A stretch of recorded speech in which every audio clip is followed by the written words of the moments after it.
से बहुत जल्दी शरीर पवित्र होता है, हृदय भी पवित्र होता है और गोविंद भी प्रसन्न होते हैं। यदि गाय घर में पाली जाए या गौशाला खोली जाए और गौओं की सेवा की जाए, जिनके पास अर्थ है, भाव है। भगवान स्वयं श्री कृष्णचंद्र जी ने गौ सेवा स्वीकार की, गौवें चराई। गौओं की परिक्रमा करने से, जैसे आप प्रभु के बिहारी जी के मंदिर की 4 परिक्रमा करें तो जो फल आपको मिलेगा, वही गाय की 4 परिक्रमा कर लें तो आपको प्राप्त हो जाएगा। गौ की प्रदक्षिणा से, गावः प्रदक्षिणी कार्यावंदनीया ही नित्यशः, जो रोज गाय को प्रणाम करता है और गाय की प्रदक्षिणा करता है तो भगवत प्रदक्षिणा का उसे फल प्राप्त होता है। यदि घर में गाय बंधी है और भूखी है और प्यासी है तो तुम्हारे सारे पुण्य नष्ट हो जाएंगे। गाय के गोबर से जहां लेपा जाता है, वहां जिस देवता का आवाहन करोगे वही देवता आकर विराजमान हो जाएगा। गौवें जहां विराजमान रहती, गौशाला में भजन करे तो कई गुना बढ़कर के प्राप्त होता है। जहां गौवें विराजमान होती हैं वो बड़ा पवित्र दिव्य तीर्थ स्थल माना जाता है। अपवित्र भूमि में भी यदि गाय के गोबर का लेप कर दिया जाए तो परम पवित्र मानी जाती है।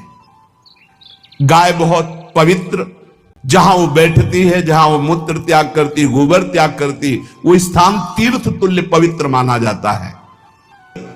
कितना भी बड़ा पापी हो, अगर पंचगव्य पिलाया जाए तो वो वैदिक मंत्रों को स्वीकार करने लायक हो जाता है, पवित्र हो जाता है। पंचगव्य में 5 चीजें गाय की होती है: गाय का मूत्र, गाय का गोबर, गाय का दूध, गाय का दही और गाय का घी। ये 5 मिलाकर पंचगव्य पिलाया गया था। पहली बार जब वैदिक मंत्र दिया गया था तो पंचगव्य बनवाया था गुरुदेव भगवान ने संन्यास, और वो पिलाया था। ये पंचगव्य पिलाने से अपवित्रता का नाश होकर पवित्रता का संचार होता है।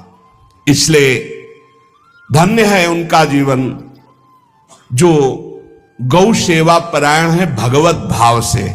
गाय में साक्षात भगवान का भाव रखकर गौ सेवा करते हैं। गाय बंदी हो घर में, वो प्यासी है और भूखी है, तुम्हारे सुकृत नष्ट हो जाएंगे। तृषिता गौर गृहे बद्धा, क्योंकि तुम्हारे पास है, सेवा करना चाहिए। यो वै गाम प्रतिसिद्धेन तो चरंतिम च स्वतरणम नरहा तस्य पूर्वे च पितरः कंपन्ते पतनोन्मुखा।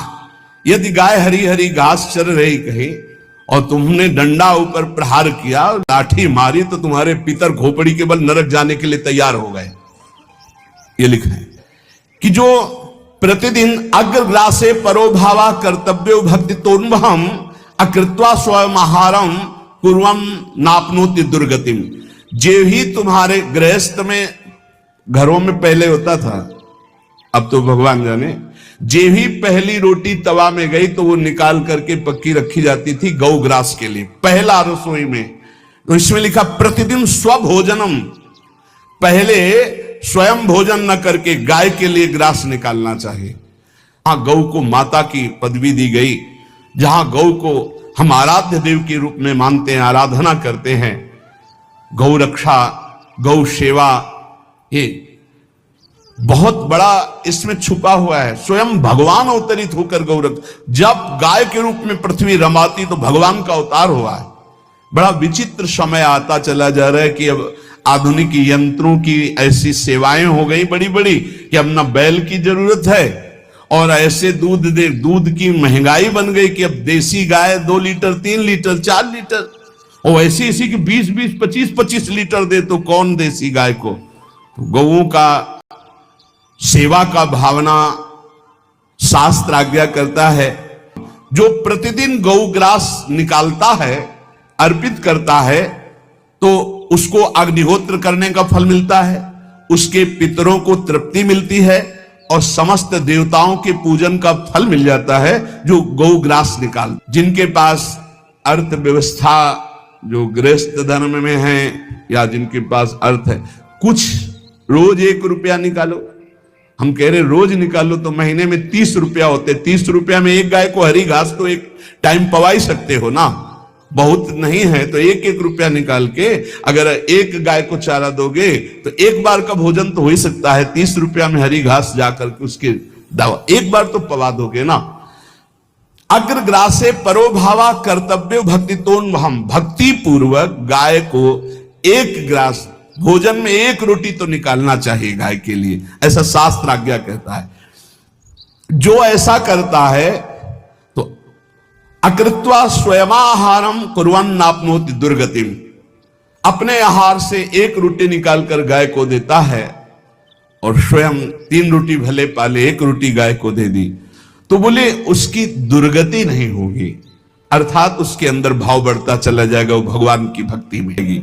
जो सदैव गौ सेवा करता है, उसके डांस मच्छर हटाता है, स्नान कराता है, पीठ में हाथ फेरता है, उसके पूर्वज जो पितर होते हैं वो नाच पड़ते हैं, उनका मंगल होना शुरू हो जाता है कि हमारे वंश में गौ सेवक पैदा हुआ, बड़ा भाग्यवान है और वो गौ के द्वारा हमें तार देगा, ऐसा भाव। गौ सेवा हमारे सनातन धर्म में बहुत बड़ा स्थान गौ सेवा का। तो मूर्ख मनुष्य जैसे अब गाय दूध नहीं दे रही, मार डंडे डंडे मार रहे हैं, इंजेक्शन लगा रहे हैं, ऐसे वैसे कर रहे हैं, उसको ताड़ना दे रहे हैं, तो बोले जो मूढ़ बुद्धि मूर्ख मनुष्य यो वही ताड़ते यष्ट्याधेनुम मर्त्यो विमूढ़धि, वो गाय को लाठी से मारता है, डंडे से मारता है, हाथों से मारता है, तो धर्मराजस्य नगरेशा याति करवर्जिताहा, धर्मराज जी पहले अपने नरक में ले जा करके उसके कहते थोड़े थोड़े तिल तिल करके पहले इसके हाथ काटो, मरना है नहीं वहां, अब आराम आराम से थोड़े थोड़े पहले हाथ वर्जिता है, इन्हीं हाथों से गाय को मारा था ना, तो ऐसे थोड़ा थोड़ा काटा जाता है उसके हाथ। गौ सेवा का धन सिर्फ गौ सेवा में ही लगना चाहिए। आप गौ सेवक है, दूध पान कीजिए, रोटी खा लीजिए, लेकिन गौ सेवा का अर्थ आप अपनी वासनाओं की पूर्ति में, अपने मनोरंजन में या अपने मन के संकल्प भावना में नहीं पूरी कर सकते। गौ सेवा के लिए ही पूरी कीजिए। गौ के वास का निर्माण, गौ के भोजन की व्यवस्था, वो दूध दे ना दे, वो कैसी भी अवस्था में हो, उसकी सेवा परायणता, उसके लिए सेवक रखना, सेवकों को भी सुख प्रदान करना, लेकिन स्वयं कभी गौ के सेवा के लिए आए हुए धन का स्वयं के लिए भोग न करना और निरंतर भजन रखना, उसे परम पद की प्राप्ति हो जाएगी। जो गौ के शरीर को स्नान कराता है, गौ के शरीर को कीट आदि से, मच्छर आदि से रक्षा करता है और खूब अच्छा अच्छा पदार्थ गौ, केवल दूध के लोभ से नहीं, ये हम गौ सेवा की बात कर रहे हैं, ये कि नहीं वहां 10 लीटर दूध देती तो हाथ फेरो, जब दूध नहीं देती है तो चारा भी ठीक से नहीं दे रहे और उसके ये स्वार्थी हो, गौ सेवा का बात नहीं, वो दूध का लोभी केवल व्यापार की बात करता है। गौ सेवा का तात्पर्य है गौ सेवा केवल, खूब बछड़े को पिला दिया प्रसाद रूप से, जो दूध मिला उसका अपने सेवन की, वो बात तो अलग है। अब बछड़े को तो जरा सा केवल पिन्हाने के लिए कर दिया और खूब सारा दूध लीटर में नाप करके जा रहा है, और उस समय तक तो खवाओ पियाओगे ही खूब अच्छे से, इसके बाद जब दूध देना बंद किया तो उसका आदर सत्कार खत्म, खोल के बाहर ऐसे वो प्लास्टिक खाते घूम रही है, तो ये गौ सेवा नहीं मानी जाएगी, वो स्वार्थ पूर्ति